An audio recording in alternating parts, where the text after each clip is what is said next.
Welcome everyone, welcome to today's session. जैसे आपको पता ही है, हम हर एक वीडियो में एक पीवाईक्यू सेशन लेते हैं। उस पीवाईक्यू सेशन में 30 क्वेश्चन होते हैं जो सीटेट एग्ज़ाम से रिलेटेड होते हैं, राइट? सो आज हम वीडियो नंबर 5 रिकॉर्ड कर रहे हैं। अब से पहले ऑलरेडी 4 वीडियो ऑलरेडी रिकॉर्ड कर दी गई है, जिसमें 30 क्वेश्चन हैं हर एक वीडियो में, राइट? तो 120 क्वेश्चन्स अब तक हमने डिस्कस कर लिए हैं पीवाईक्यू के। आज का जो हमारा सेशन है, इसमें ये वीडियो नंबर हमारी 5 होने वाली है। और इसमें हम जनवरी लेट मी चेक। ओके, जनवरी 2024 पेपर 1। सो आज जो हम डिस्कस करने वाले हैं कि जन 2024 P1 पेपर 1 सीडीपी। तो आज की जो क्लास होने वाली है, इसमें हम ये डिस्कस करेंगे 30 क्वेश्चन, ठीक है? 30 क्वेश्चन होने वाले हैं इस यूनिट में। सो जो हम ये यहाँ पे करते हैं, इससे हमें कहाँ-कहाँ पे हेल्प होगी, एक बार ये भी डिस्कस कर लेते हैं। जो आज हम सेशन करने वाले हैं, इससे आपको सीटेट में हेल्प होगी, क्योंकि ये सीटेट से पीवाईक्यू है। सीटेट कभी भी क्वेश्चन रिपीट तो नहीं करता, एज़ इट इज़ तो नहीं करता most of the time, but topic repeat करता है। सो अगर आप यहाँ से प्रैक्टिस करेंगे, तो इट विल हेल्प यू कि किस टाइप के क्वेश्चन्स आते हैं, क्या ट्रेंड चल रहा है। और जो हम यहाँ पे प्रैक्टिस कर रहे हैं, हम रिवर्स ऑर्डर में कर रहे हैं। अभी जो हमने क्वेश्चन्स प्रैक्टिस करने स्टार्ट किए हैं, 2024 से स्टार्ट किए हैं, राइट? और हम रिवर्स ऑर्डर में जाएँगे, 2023, 2022, ऐसे रिवर्स ऑर्डर में लास्ट 10 ईयर का हम कवर करने वाले हैं। Last 10 year. इसके साथ ही हम इंट्रोड्यूस करने वाले हैं टॉपिक वाइज़। जो हमारा टॉपिक वाइज़ होगा, आई गेस आप सब यहाँ पे देख नहीं पा रहे होंगे शायद ना? ओके, तो इसके बाद हम इंट्रोड्यूस करने वाले हैं टॉपिक वाइज़। टॉपिक वाइज़ उसमें हिंदी प्लस इंग्लिश दोनों का स्टडी मटेरियल होगा, और बाइलिंगुअली में पढ़ाऊँगा, ठीक है? So don't worry about the medium of teaching. वहाँ पे दोनों लैंग्वेज पढ़ाई जाएँगी और दोनों लैंग्वेज में नोट्स आपको अवेलेबल होंगे। तो ये सीरीज़ भी हम बड़ी जल्दी स्टार्ट करने वाले हैं। बाकी आप हमें फीडबैक दे सकते हैं कमेंट में, आपको और क्या इम्प्रूवमेंट चाहिए, राइट? और क्या-क्या हेल्प चाहिए। तो यहाँ पे मैंने आपको बता दिया कि ये जो हमारी प्लेलिस्ट है पीवाईक्यू वाली, इसमें हम किस ऑर्डर में करने वाले हैं, कैसे करने वाले हैं, राइट? ये मैंने आपको सब बता दिया है। आज का जो हमारा पेपर है, ये पेपर 1 के 2024 जनवरी के क्वेश्चन्स हम डिस्कस करने वाले हैं। वीडियो नंबर हमारी 5 है। ओके, तो हम ये डिस्कस कर रहे थे ना, कहाँ-कहाँ पे हेल्प करने वाला है? तो सीटेट में हेल्प करेगा, यूटेट। अच्छा, यूटेट से याद आया, उत्तराखंड टेट की डेट आ चुकी है, आप सब अप्लाई कर सकते हैं। अगर आप उत्तराखंड से हैं और टेट देना चाहते हैं, तो नोटिफ़िकेशन आउट हो चुका है। इसके बारे में भी मैं एक वीडियो अपलोड करने वाला हूँ बड़ी जल्दी। यूपी टेट, इसमें हरियाणा टेट, राजस्थान, ये सारे इंक्लूडेड हैं। जहाँ पे भी आपका सीडीपी आएगा, वहाँ पे ही आपको हेल्पफुल होगा। बीट केवीएस का एग्ज़ाम हो, या फिर एनवीएस का एग्ज़ाम हो, या कोई भी एग्ज़ाम हो, जहाँ पे भी टीचिंग टीचिंग यहाँ पे भी child development and pedagogy syllabus में है, वहाँ पे आपको हेल्प करेगा। तो आज की हमारी वीडियो नंबर 5 है, जो कि हम ऑलरेडी डिस्कस कर चुके हैं, राइट? तो अब बिना किसी देरी के स्टार्ट करते हैं। So before starting any video, आपको बताइए हमारा क्या ट्रेंड रहा है? हम एक ऐसे कॉन्सेप्ट देखते हैं, राइट? तो ये जीन पियाजे की कॉग्निटिव डेवलपमेंट थ्योरी को हम देखने वाले हैं। तो इसमें मेन पॉइंट्स क्या-क्या थे? जीन पियाजे बोलते थे बच्चा एक्टिव लर्नर होता है। सो 1 मार्क्स का क्वेश्चन आपका यहाँ से हो गया, राइट? बच्चा एक्टिव लर्नर होता है। बच्चा एक्सपीरियंस से सीखता है, ठीक है? अगर इस टाइप की स्टेटमेंट आ जाए, एक्टिव लर्नर स्टेट और एक्सपीरियंस से सीखता है, तो अब आपको पता है क्या आंसर होगा उसमें, राइट? और 4 स्टेज भी ये हमारी जीन पियाजे ने दी थी। Sensory motor, pre operational, concrete operational and formal operation, ठीक है? चलिए, याद रखना है आपको, ये एग्ज़ाम में हेल्पफुल होगा, ठीक है? Let us start today's session, जल्दी से स्टार्ट करते हैं, ठीक है? Question number 1। क्वेश्चन नंबर है, while participating in a sports competition in a class, Tanuj tell his friend that he will participate in javelin throw and his sister can participate in jump rope because she is a girl and girl cannot throw javelin. Okay. तो एक कोई बंदा है class में, okay, okay, ये कोई लड़का sports में पार्टिसिपेट कर रहा है और इसने तनुज ने अपने फ्रेंड को बताया तनुज ने अपने फ्रेंड को बताया कि ये पार्टिसिपेट करने वाला है जेवलिन थ्रो में एंड उसके सिस्टर पार्टिसिपेट करने वाली है जंप रोप में, रस्सा कूदी बोल लेते हैं, है ना? रस्सा कूदने में उसकी सिस्टर करने वाली है और उसने इसका जो रीज़न उसने दिया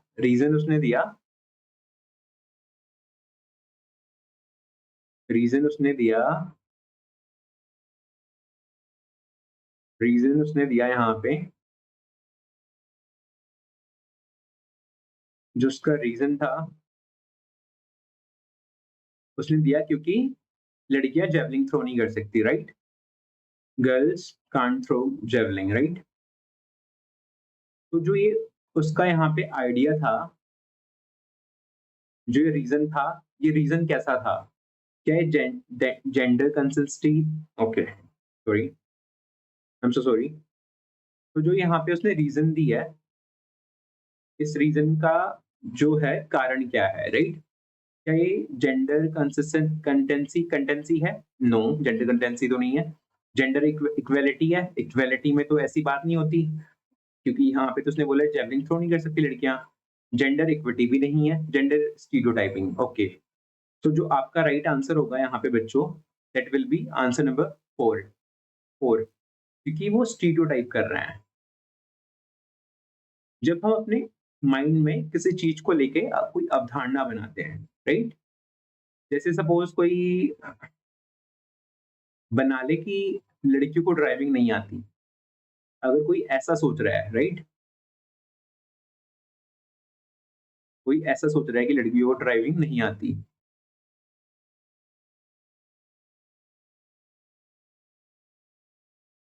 कोई अगर ऐसा सोच रहा है, this will be your right answer. अगर कोई बोल रहा है कि लड़कियों को ड्राइविंग नहीं आती,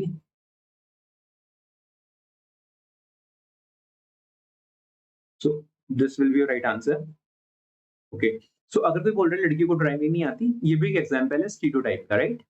ये कोई बोल रहा है लड़के रोते नहीं है, ये भी जेंडर स्टीरियोटाइपिंग का एग्जांपल है, राइट? तो हो गया हमारा क्वेश्चन नंबर, बहुत ईज़ी था। आपको मैं एक इंटरेस्टिंग बात बता दूँ, अभी जब उत्तराखंड का फॉर्म आया था ना, तो मेरी बात हुई हुई थी आलिया भट्ट से। आलिया भट्ट भी इस बार उत्तराखंड का फॉर्म भर रही है। आलिया भट्ट भी उत्तराखंड टेट का फॉर्म भर रही है और वो ऐसे क्वेश्चन पता है कितनी देर में सॉल्व करेगी? वो ऐसे क्वेश्चन सॉल्व करेगी 2 सेकंड्स में और अगर आपको उसको बीट करना है, आपको करना होगा 1 सेकंड में, ठीक है? तो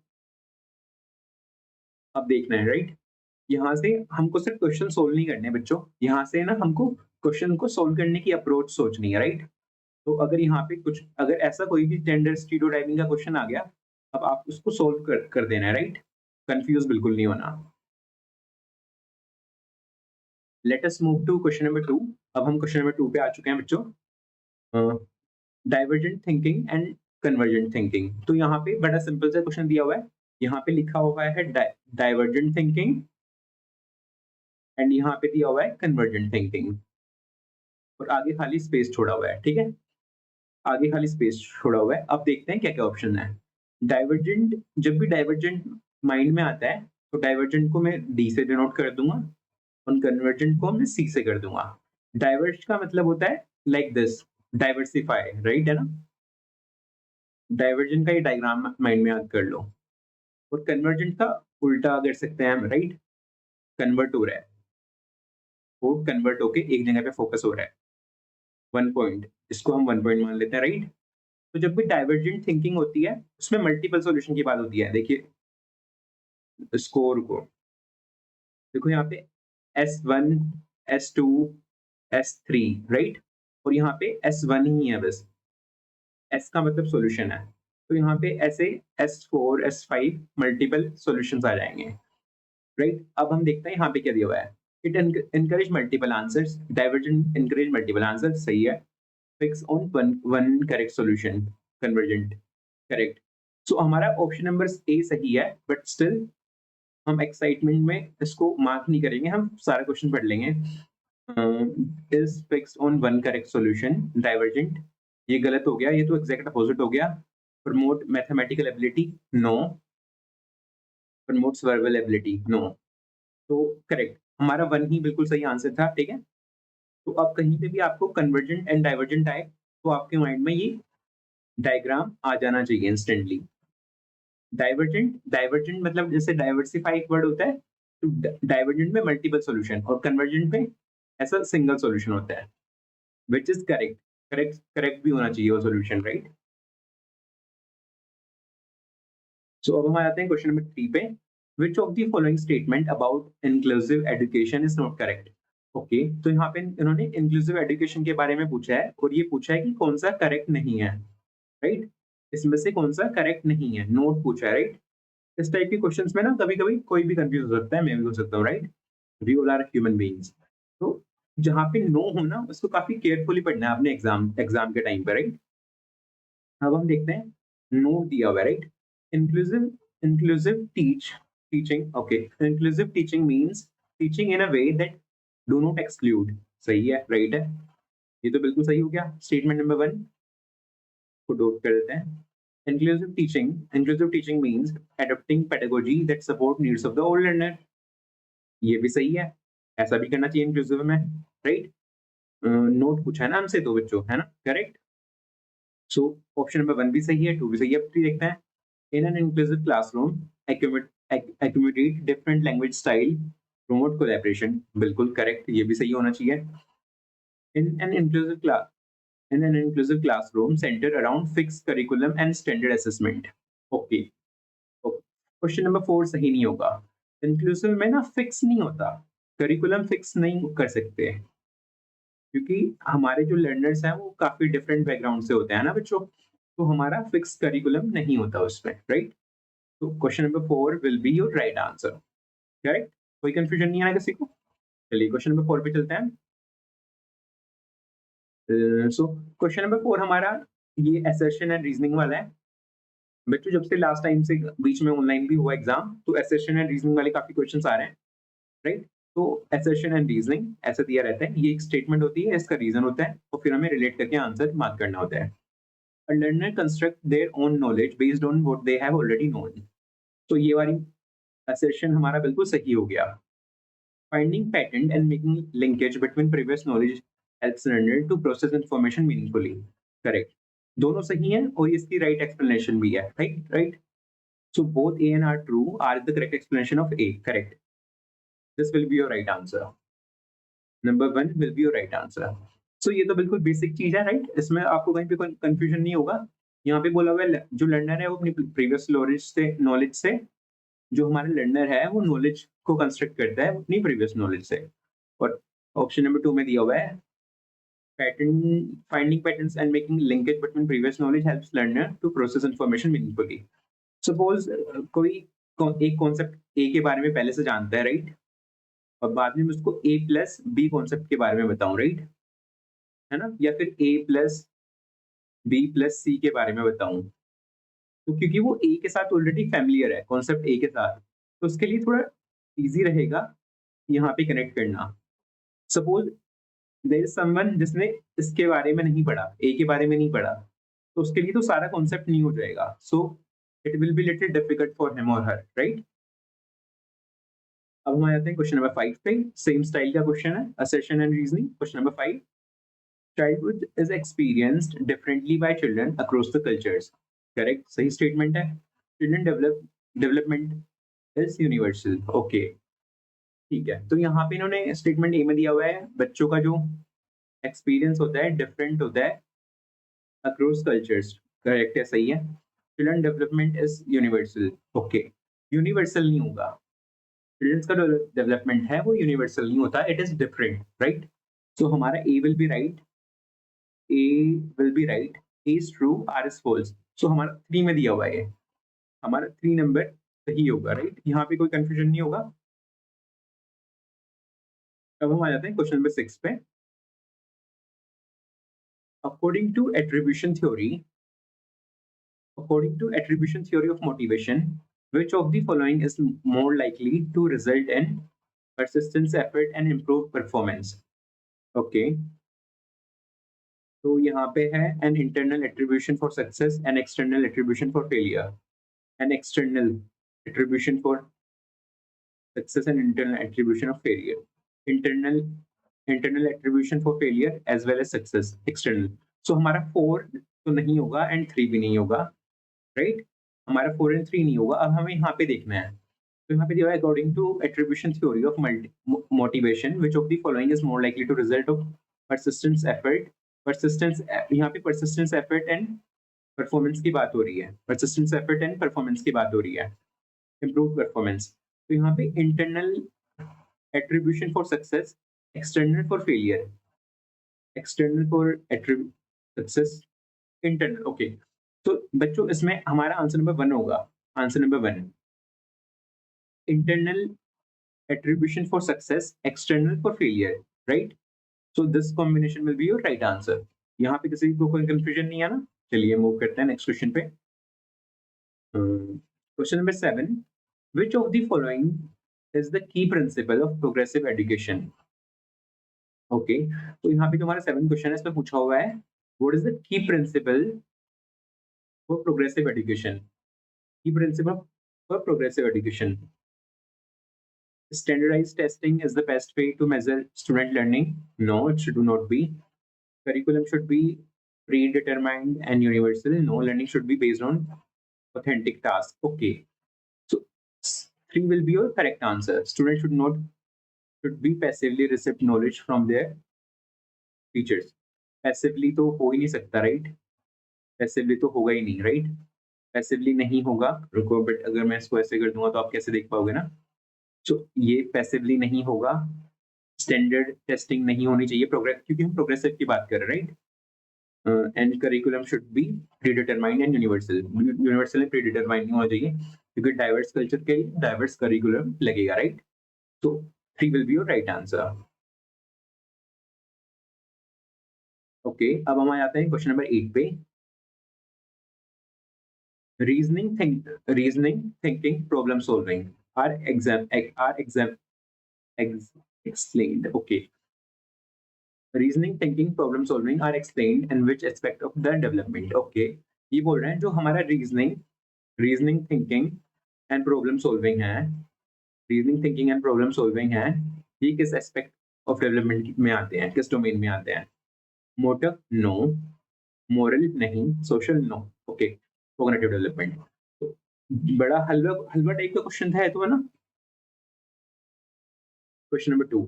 जब भी हम रीजनिंग की बात करेंगे, reasoning, thinking and problem solving की, तो उसमें हमें ब्रेन यूज करना होता है, तो ये कोग्निटिव में आएगा, हमेशा कोग्निटिव में आएगा, राइट? तो यहाँ पे तो कोई क्वेश्चन होगा ही नहीं ना किसी को, बिल्कुल हलवा क्वेश्चन था. ओके, अब हम आ जाते हैं क्वेश्चन नंबर 9 पे. Lev Vygotsky propose that is important for self regulation, inner speech, right?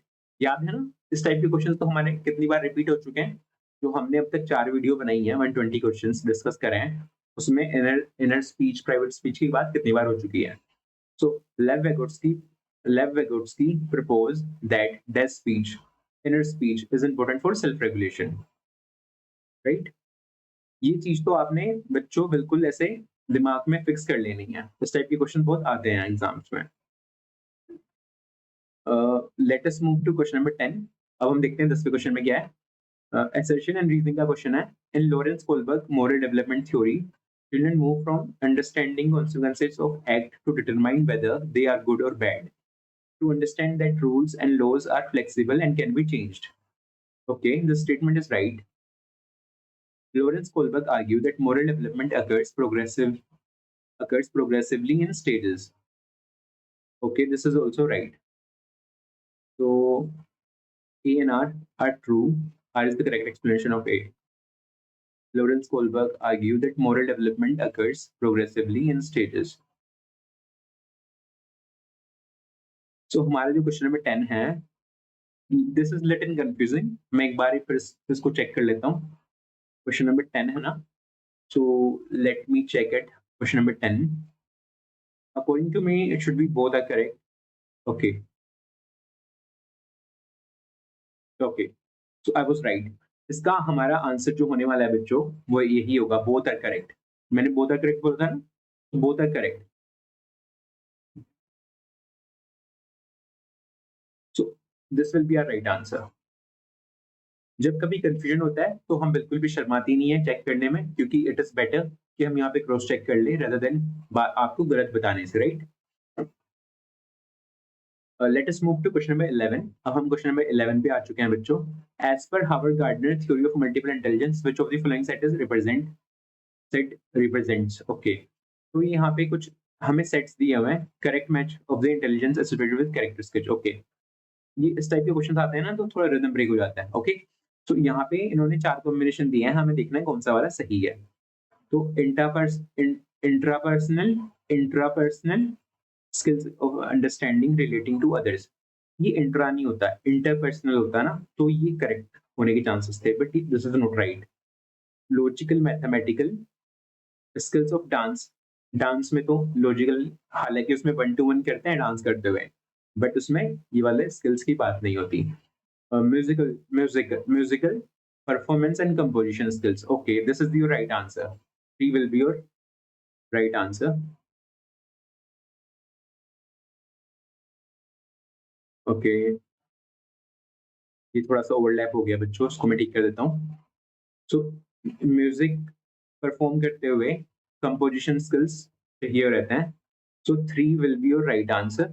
और एक बारी हम 4 को भी चेक कर लेते हैं, क्योंकि एग्जाम में कई बारी क्वेश्चंस ऐसे ऑप्शंस जो आते हैं हमारे कॉम्बिनेशन में आते हैं, like A B C only, A and B, D NOTA, none of the above. तो इसलिए जब एग्जाम अगर इस टाइप के क्वेश्चन आए तो हमें पूरा पढ़ना पड़ेगा। बट अगर हमें, क्योंकि ओएमआर बेस्ड एग्जाम होने वाला है, most probably OMR based exam होगा, टाइम बचाना है, तो डायरेक्टली जैसे हमने यहाँ पे म्यूजिक देखा तो कर दी, मार्क कर दीजिए। बट ऑप्शन सारे पढ़ना एक हमेशा अच्छी टेक्निक होती है। Suppose you have 150 questions, right, और आप उसको थोड़ा फास्ट करने के चक्कर में 10 क्वेश्चन गलत कर दिए, बेटर होगा 145 अटेम्प्ट कर दीजिए, बट अच्छे से केयरफुली अटेम्प्ट करिए, राइट? क्योंकि अगर आप 145 अपना 100% देके करेंगे वो बेटर रहेगा, रेदर देन आप कर तो रहे हैं 150 क्वेश्चंस अटेम्प्ट, बट उसमें फोकस आपका 100 क्वेश्चंस पे ही है, 110 पे ही है, तो it will make no sense, right? तो हमारा यहाँ पे आंसर डिस्कस हो गया ना बच्चों, हमारा आंसर डिस्कस हो गया है यहाँ पे। Answer number 3 will be right answer. यहाँ पे स्पेटल में दिया हुआ है skill of appreciating the natural world, ये नहीं होता, यहाँ पे एनवायरमेंटल इंटेलिजेंस की बात होती है, एनवायरमेंटल इंटेलिजेंस की बात होती है। सो हमारा 4 भी नहीं होगा, so 3 will be your right answer. There is no confusion, right? 3 will be your right answer. Which of the following statement is not correct about learning? तो यहाँ पे हमें कुछ स्टेटमेंट दिया है, which of the following is not correct. तो not correct पड़ा हुआ है, तो नॉट करेक्ट को हाईलाइट कर लेते हैं एक बारी। ओके, मेरे को ये स्ट्रेट लाइन ड्रॉ करनी थी। Okay, which of the following is not correct? Not correct about learning, learning depends on the learner previous knowledge, ये तो सही है। Learning implies reorganization of prior concept of schema, correct? Learning is facilitated by social action. Learning is a product rather than process. Okay, this is right. This is right answer. That means statement is wrong, but answer is right. So four वाला answer हमारा सही होगा, क्योंकि learning is a process. It is not a product, right? अब हम आ जाते हैं question number 13 पे। Problem solving is fostered by, okay, problem solving is fostered by which of the following? Divergent thinking, आपको भी रिप्लाई करना है कमेंट में, ठीक है बच्चों? आप भी साथ साथ ऐसे ही इसको अटेम्प्ट करिए और फिर कमेंट में बताना कि आपके कितना स्कोर बन रहा है, राइट? इससे आपको भी पता चलेगा कि आप अभी कहाँ पे स्टैंड कर रहे हैं, कितनी इंप्रूवमेंट की जरूरत है। Problem solving is a, okay, problem solving is fostered bye,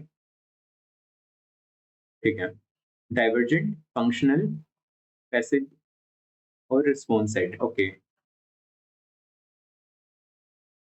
passive imitation तो नहीं होगा इसका, रिस्पॉन्सिव सेट भी नहीं होगा, फंक्शनल फिक्सनेस भी नहीं होगा, divergent thinking, okay. Problem solving is first one divergent thinking, इसका नंबर 1 होगा डाइवर्जेंट थिंकिंग, क्योंकि यहाँ पे मल्टीपल सॉल्यूशंस की बात होती है, right? According to, okay, question number 14, according to Kohlberg theory of moral development, at which stage children are self-centered and see their own self by doing something? At second stage, in the first level. Okay, इसका जो answer होगा at second stage in the first level, two will be your right answer. At the first stage in the first level, no. At third stage, okay, इसका हमारा second stage होगा, right, second stage first level. और I think question number 15 पे, I hope all of you can see, ये थोड़ा सा मुझे नीचे करना पड़ रहा है क्योंकि ओके, ठीक है, आई गेस, ओके, थोड़ा सा नीचे ही कर देते हैं, कभी आपको दिखे ना बाद में। ओके, तो क्वेश्चन नंबर 15 पे आते हैं। Inclusion of student belonging to disadvantage group demands, okay, awareness and sensitization, okay, sensitization, okay, sorry, थोड़ा यहाँ पे कंफ्यूजन हो गया था मुझे। Okay, awareness and sensitization towards divergent tradition, evidencing and encouraging identity based on stereotypes. No, this will be not your right answer. Isolation in the classroom based on the social affiliations. No. Same ability of grouping of the student in the classroom. No. One will be your right answer. Awareness and sensitization of towards divergent tradition. Okay, this will be your right answer. अब हम आते हैं question number 16 पे। Question number 16 को देख लेते हैं क्या दिया हुआ है। Which of the following is a characteristic of the effective feedback in the classroom? तो उसमें से दिया हुआ है which of the following is the characteristic of effective feedback in the class? It is given at the end of the task. No, जरूरी नहीं कि end of the task में ही हो। It is broad and generic. No. It focus only on the outcomes. No. It is timely and specific. This will be your right answer. This will be your right answer. Okay.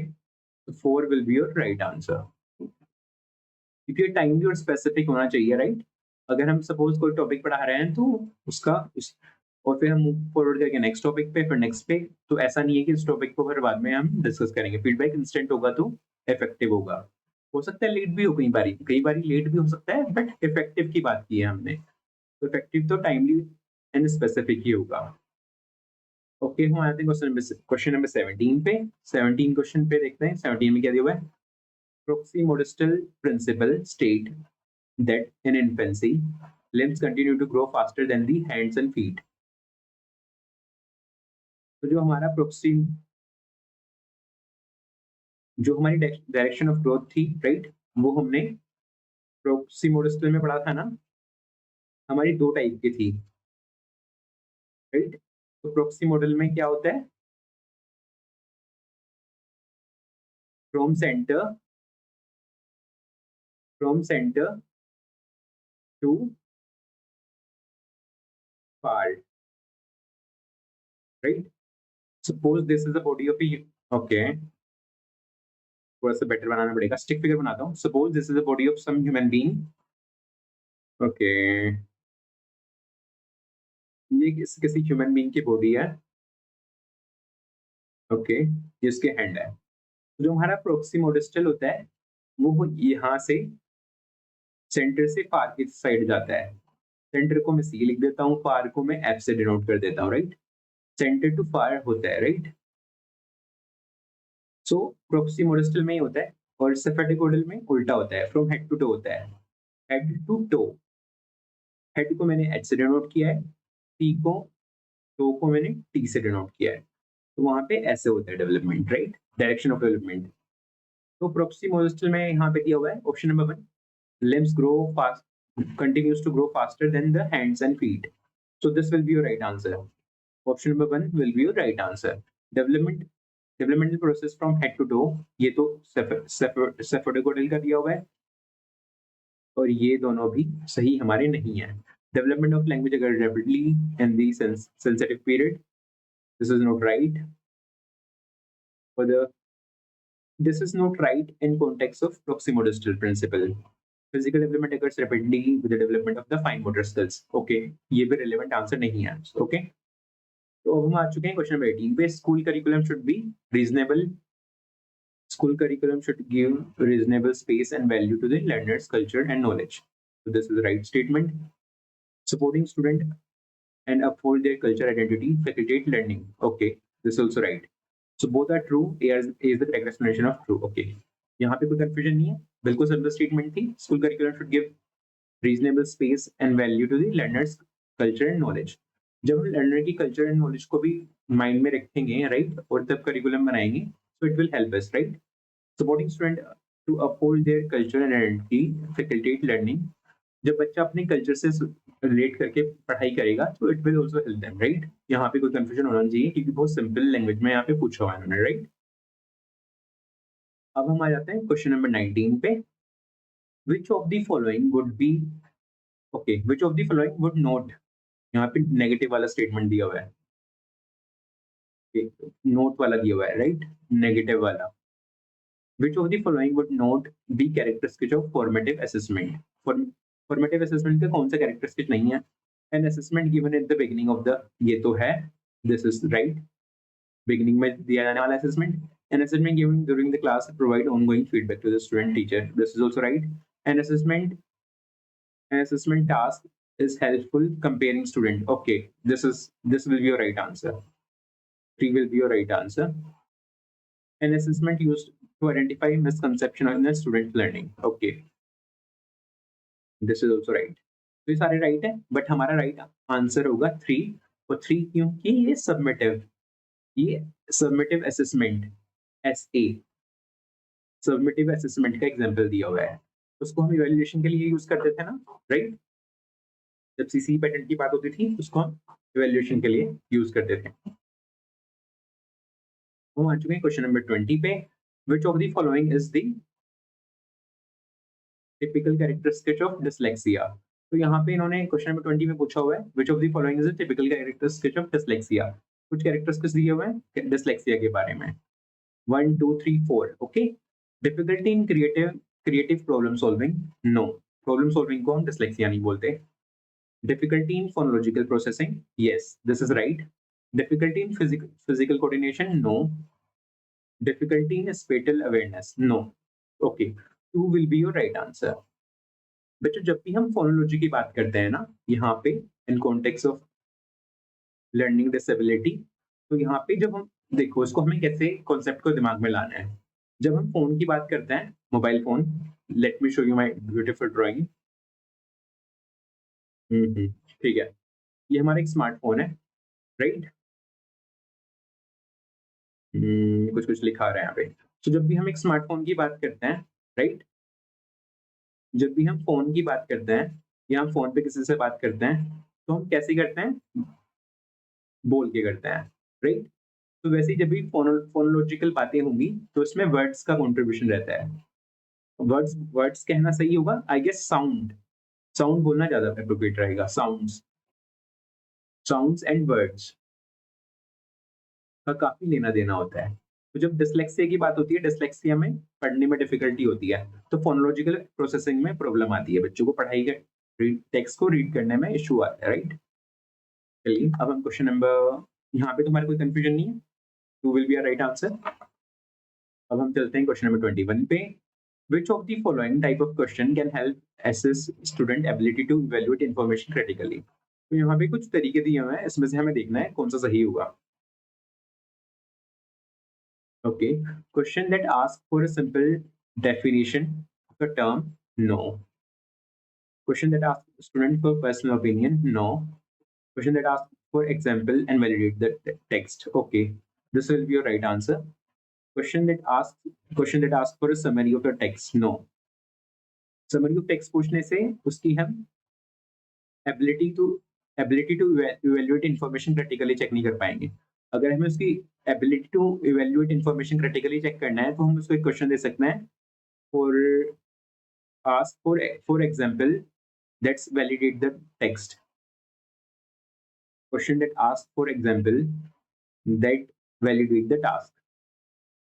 So task validity के लिए दिया गया वो जो हम task validity के लिए देंगे, it will help to evaluate the information critically, ठीक है, this will be your right answer.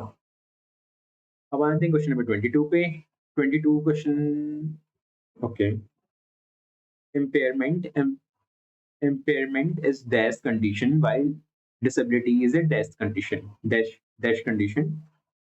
So biological होगा, impairment में बायोलॉजिकल होगा, बायोलॉजिकल, और यहाँ पे फंक्शनल होगा, फंक्शनल, ओके। तो ये combination functional, biological, operative, physical, social. Okay, तो बड़ा सिंपल सा आंसर है। Answer number 1, impairment is a biological condition while disability is a functional condition, right? This will be your right answer. चलो, let us move to question number 23। 23 एक बारी देख लेते हैं। 23 में क्या दिया हुआ है? Which of the following aptly define relationship between cognitive and emotion? Okay, cognitive and emotions are two independent systems. No,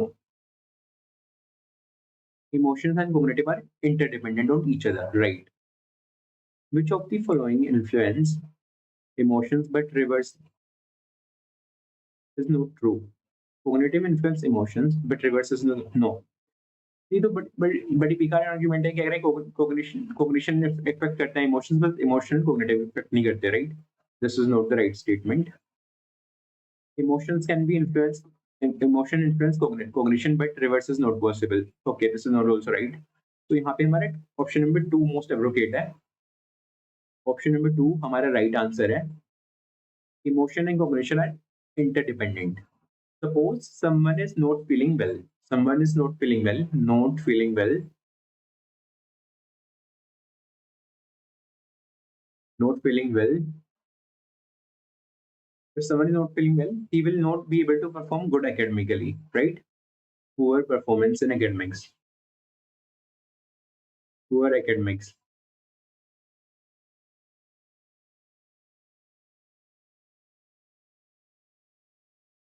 So poor academics performance हो जाएंगे, right? So हम डायरेक्ट कह सकते हैं जो हमारा कोग्निटिव है ये आपस में एक दूसरे से रिलेटेड है।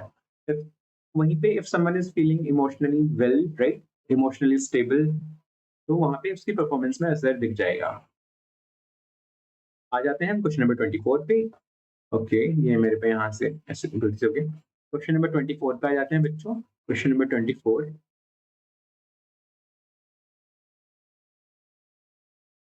सो क्वेश्चन नंबर 24 देख लेते हैं एक बारी। Language development is primary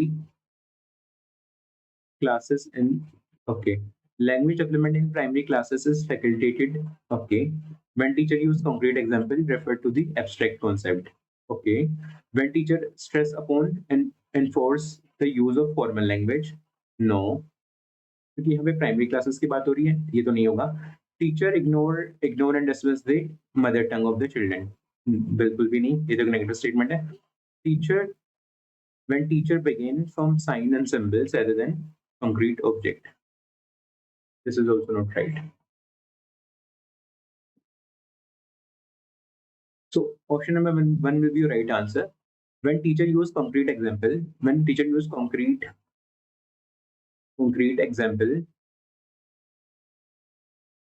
from around the world, हम कह सकते हैं इसको रियल लाइफ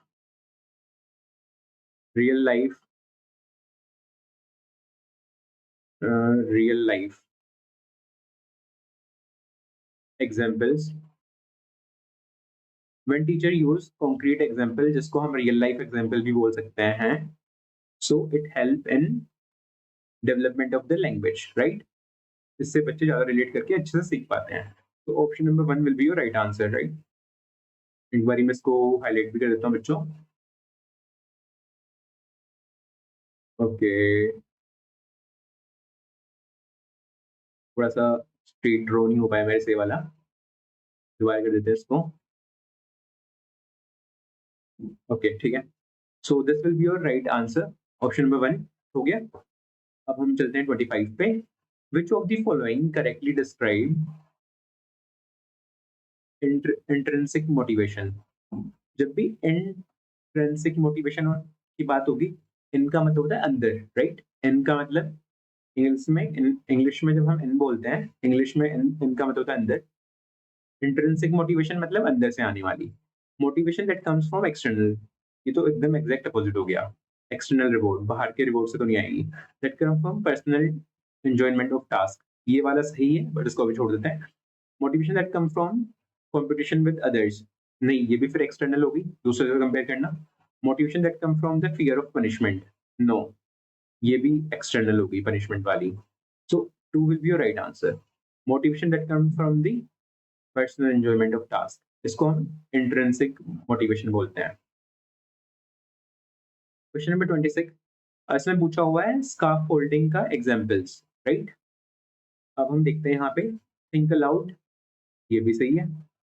प्रोम्प्ट अ क्यू, ये भी सही है। क्वेश्चंस, हाफ सोल्ड एग्जांपल्स, ये भी सही है। Rote learning, no. Rote rehearsal नहीं होगा। तो जहाँ पे भी ई होगा हम उस ऑप्शन को एलिमिनेट कर देंगे।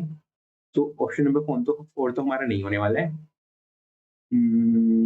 2 में हमारा ए बी सी दिया हुआ है, डी नहीं है, राइट? सो ये भी नहीं होगा। यहाँ पे ए और बी दिया हुआ है, okay. So 3 will be your right, okay. Option number 3 will be your right answer. Option number 3 will be your right answer, ठीक है। अब हम आ जाते हैं क्वेश्चन नंबर 27 पे। 27, in course of development, in course of development, children achieve goals, gross motor skills before fine motor skills.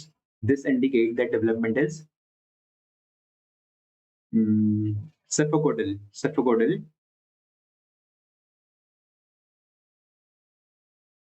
Okay. Cephalocaudal development में होगा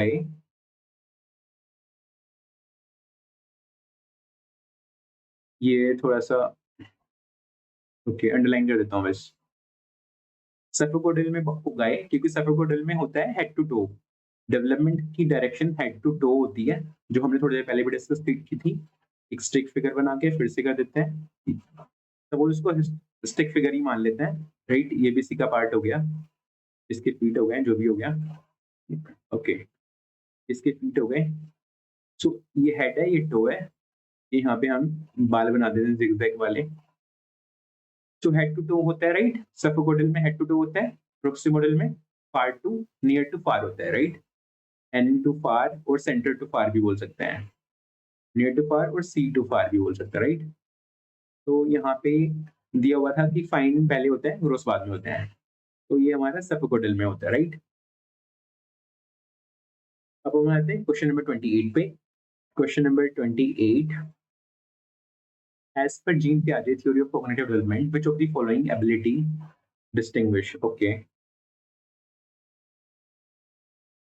तो जो हमारी यहाँ पे जीन पियाजे की थ्योरी है, जो हमारी जीन पियाजे की थ्योरी ऑफ डेवलपमेंट है, which of the following ability distinguish concrete operational thinking from pre operational? तो यहाँ पे पूछा हुआ है कॉन्क्रीट ऑपरेशनल थिंकिंग और प्री ऑपरेशनल थिंकिंग के बीच, right, difference.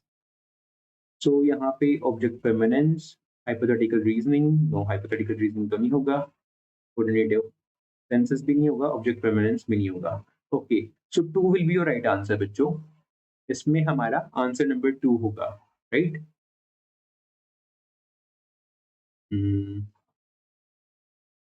After, okay, let us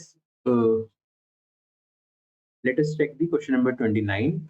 After getting out, hmm, after getting out in the game due to rope getting stuck in her leg while jumping, Aru says the rope deliberately got her out.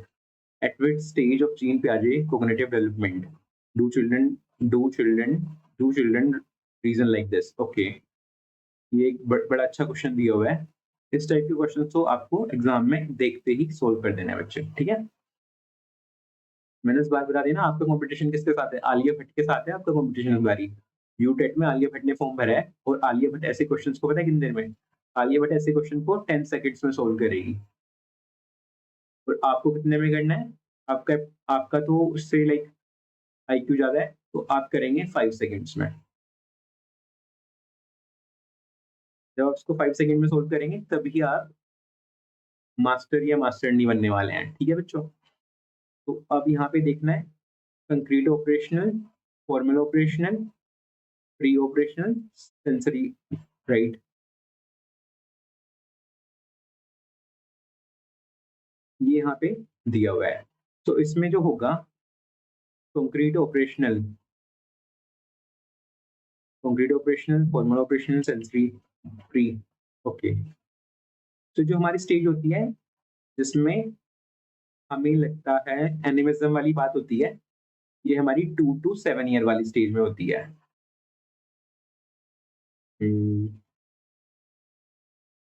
2 to 7 year वाली stage में ये वाली बात होती है, right?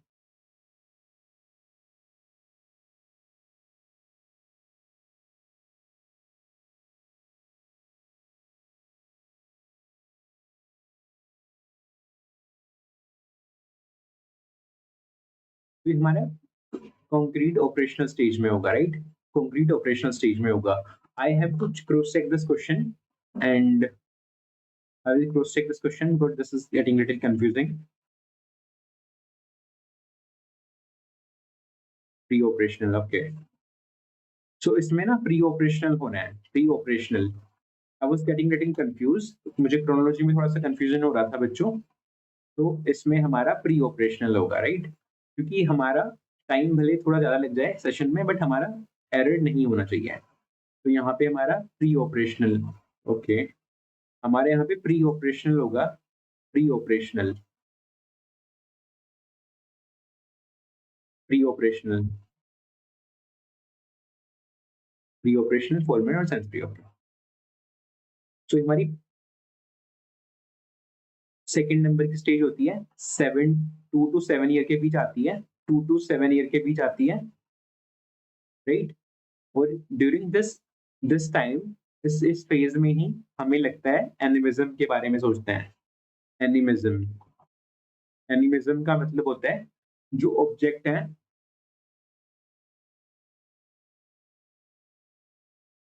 उनका intend होता है, इंटेंड।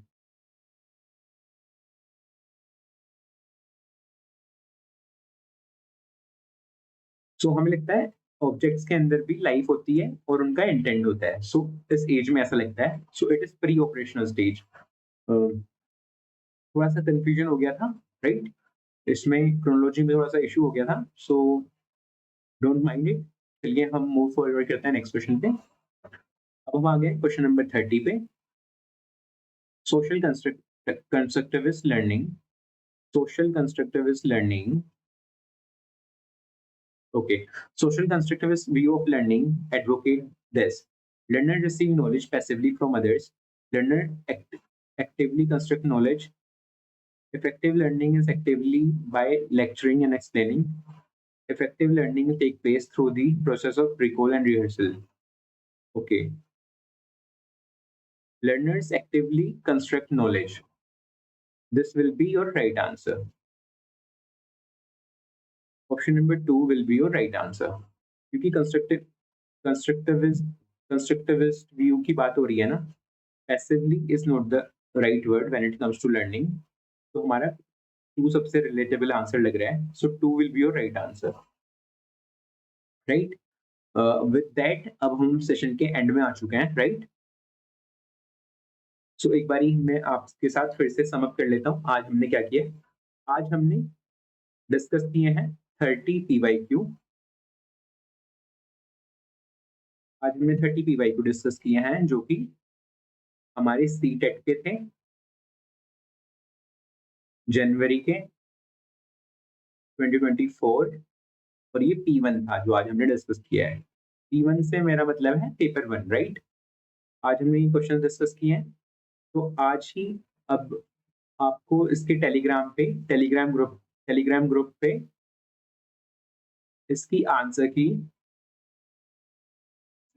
प्लस पीडीएफ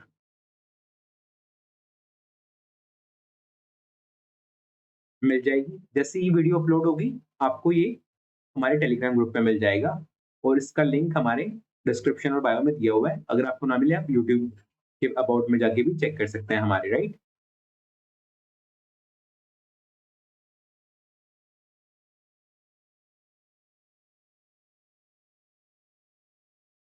सेम आप हमारा व्हाट्सएप चैनल भी ज्वाइन कर सकते हैं, व्हाट्सएप भी ज्वाइन कर सकते हैं। वो इन्फॉर्मेशन एंड अपडेट के लिए होगा, info and update.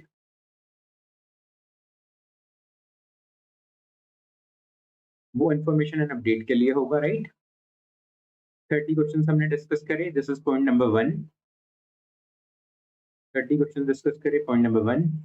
Telegram group के बारे में मैंने आपको बता दिया है। राइट, टेलीग्राम एंड व्हाट्सएप के बारे में, दिस पॉइंट नंबर 2। आज के हमारी वीडियो नंबर 5 थी, राइट। हमारे अराउंड 150 क्वेश्चन डिस्कस हो चुके हैं आज के सेशन को मिला के। 150 क्वेश्चन डिस्कस हो चुके हैं। ये सिर्फ सीडीपी के क्वेश्चन है, right. So CDP, right, 5 videos, around 5 videos में हमारे 150 क्वेश्चन डिस्कस हो गए। अभी हम लास्ट 10 ईयर के करने वाले हैं, राइट। ये तो हम करते ही रहेंगे। एटलीस्ट हमारा एफर्ट रहेगा हफ्ते में 2 बारी, हफ्ते में 2 टाइम्स, 2 टाइम्स तो हम पीवाईक्यू लेके आएंगे, 2 और 3, और एटलीस्ट 2 टू 3 वीडियोस हमारी टॉपिक वाली रहेंगी। 2 times PYQ, around 2 to 3 video हमारी टॉपिक वाइज रहेंगी, topic wise explanation with notes.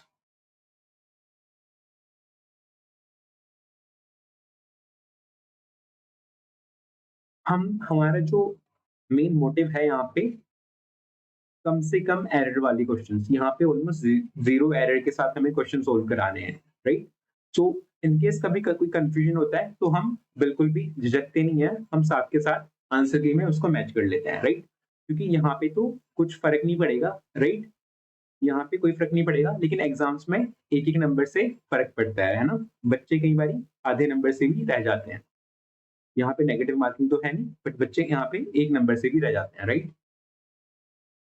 सो हम बिल्कुल भी शर्माएंगे नहीं, अगर हमें कहीं भी कोई कंफ्यूजन होता है चेक कर लेते हैं, right. In case you want to give any feedback, you are always welcome. Feedback के लिए हम हमेशा वेलकम है।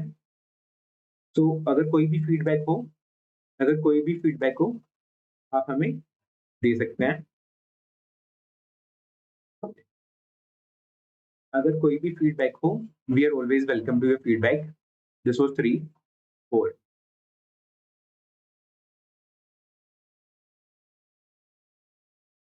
आप हमें फीडबैक जो देंगे, मेन जो हमारा फीडबैक हमें चाहिए अबाउट कंटेंट। कंटेंट आपको कैसा लग रहा है,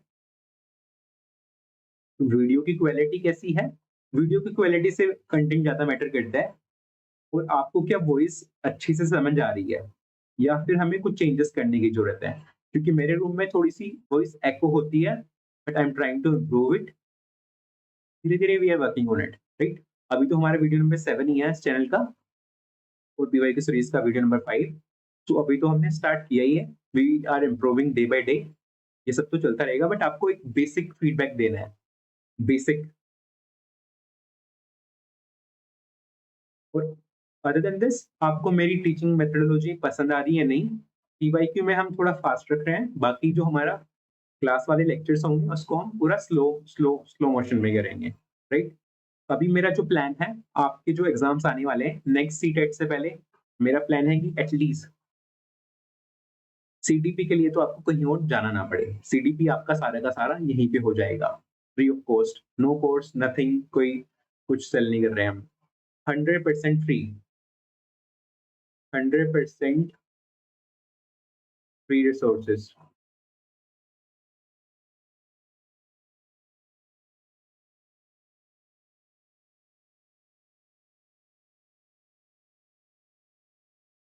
सीडीपी के लिए आपको कहीं और जाना नहीं पड़ेगा, राइट। तो अभी हमारा प्लान है, हम सीडीपी के लास्ट 10 ईयर के पीवाईक्यूज, राइट, लास्ट 10 ईयर के पीवाईक्यू,